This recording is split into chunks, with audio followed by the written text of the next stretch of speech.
Halo teman pemilih, kali ini kita akan membahas tentang sejarah pemilu. Kita tahu bahwa sejak awal kemerdekaan Indonesia sampai hari ini, pemilu di Indonesia sudah dilaksanakan sebanyak 13 kali. Nah, kali ini kita akan membahas sedikit tentang pemilu pertama tahun 1955. Di mana pemilu 1955 ini pertama kali dilaksanakan menggunakan sistem kombinasi distrik dan sistem perwakilan berimbang.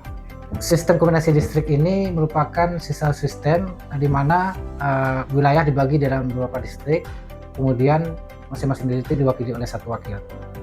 Sementara perwakilan berimbang yaitu menggunakan kursi yang diperoleh sesuai dengan jumlah suara partai yang diperoleh. Mengenai pada penyelenggara pemilu pada pemilu 1995 itu terdiri dari beberapa tingkatan. Yang pertama ada namanya panitia pemilihan pusat. Nah, ini kalau sekarang namanya KPU RI ya, atau KPU Pusat. Kemudian ada tingkatan panitia pemilihan.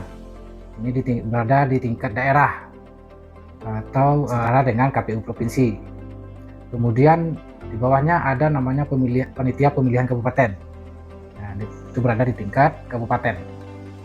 Kemudian ada panitia pemungutan suara yang berkedudukan di tingkat kecamatan. Dalam proses pelaksanaan pemilu 1995 dilaksanakan dalam 2 tahap. Yang pertama dilaksanakan tanggal 29 Desember 1955 untuk memilih anggota DPR.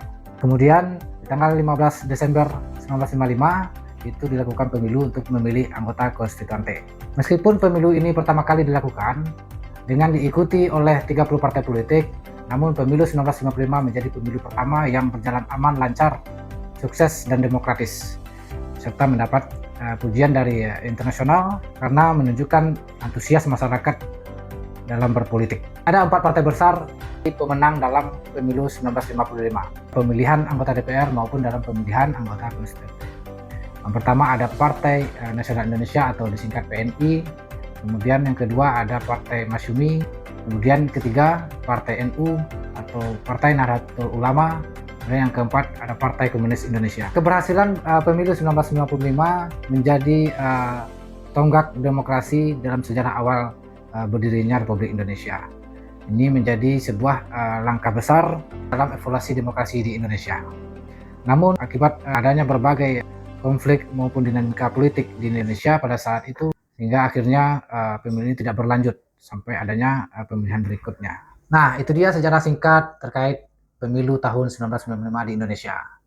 Nantikan sejarah pemilu lainnya tetap di channel Halo Pemilih.